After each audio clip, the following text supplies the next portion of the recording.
This is After the Fire, a series about history after the events. Each season follows the long relationship between two worlds. Before Egypt and Ethiopia existed as names, they already existed as directions, south and north, upstream and downstream, highlands and floodplain. Long before kingdoms, dynasties, or written history, these lands were connected by water, distance, and imagination. This is a story from before memory learned how to write itself down. If this speaks to you, stay with us. Like, subscribe, and tell us what you think. Chapter 1. The Nile before Egypt. The Nile shaped Egypt so completely that it is easy to forget it did not belong to Egypt alone. Long before pharaohs measured time by floods, the river gathered itself far to the south, fed by rains and highlands beyond the desert world of the north. What Egypt experienced as order began elsewhere, in landscapes that could not be controlled or easily reached. Early Egyptian thought understood this intuitively. The south was not simply another region, it was a source, the place where the river was born, where life began its journey northward. This understanding appears even before formal history.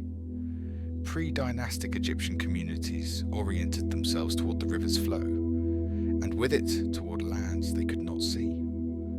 The Nile was both a physical reality and a cosmological one, a force that connected Egypt to something older and larger than itself. In this early world, Egypt did not yet rule. It depended.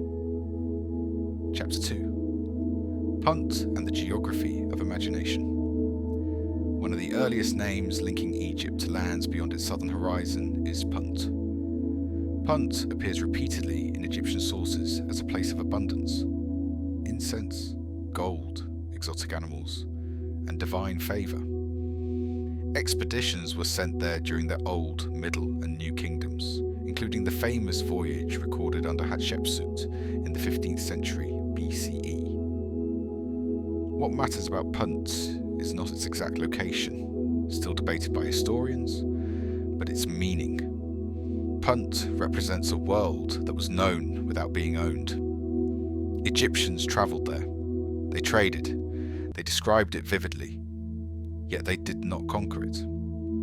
Punt remained distant, respected, and slightly mysterious. Many scholars associate Punt with regions along the Red Sea coast and the Horn of Africa, linking it to what would later become the Ethiopian world. If so, this places Ethiopia not at Egypt's margin, but at the centre of its early imagination of wealth, origin, and divine favour. Here, before borders and names, connection existed without domination. Chapter 3. When landscapes become worlds. Over time, these landscapes began to crystallize into distinct worlds. In the Nile Valley, centralized authority emerged early. Writing developed.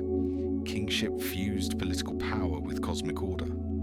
Egypt became a state that remembered itself obsessively. In the southern highlands, memory took a different path. Communities remained dispersed. Authority was shaped by terrain rather than river rhythm. Oral tradition, mobility, and resilience mattered more than monumentality. This divergence did not erase connection. It reframed it. Egypt looked south as a place of origin and renewal. Ethiopia looked north as a place of power and prestige.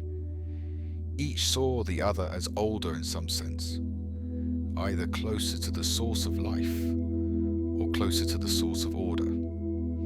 Before Egypt and Ethiopia existed as political identities, they already existed as complementary worlds. After the fire of later empires, these early assumptions did not disappear. They survived in myth, ritual, and memory. They shaped how Egypt and Ethiopia would later recognize one another, not as strangers, but as ancient neighbors who had always shared the river's story. Before the names, there was already a relationship, and and it flowed northward. Stay with us, like, subscribe, and tell us what you think.